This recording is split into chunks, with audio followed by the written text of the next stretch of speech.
Hey you guys, it's your girl Kendra Moore. Now recall I showed you guys my basil plant that was growing really well. Well, you can see that I have something here that's starting to eat at my plants, right?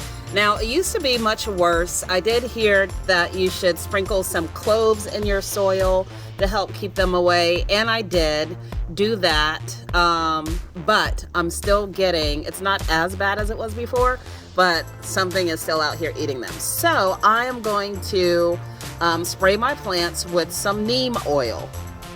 Okay, neem oil is great because it helps to keep away pests, and including like fleas. You can use it on your pet. The only thing is that neem oil does not smell good. So I do not use it on my dog for that reason. I need to make a mix, maybe try to figure out how to mask the smell. But I am going to do 3 dropperfuls of the neem oil, fill the rest of the spray bottle with water.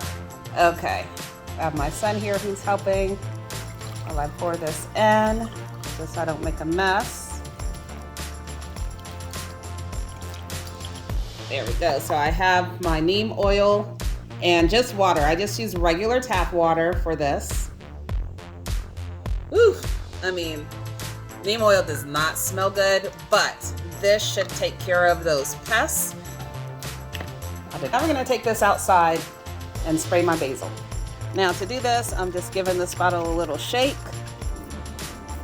This, and I'm gonna come underneath too, because sometimes these things like to be underneath the plant, you know what I mean? And then I'm going to put some in the soil as well. These 2 sticks are where they actually ate so much that it basically died. So I'm going to let that sit, and I'll give you guys an update, see how this works.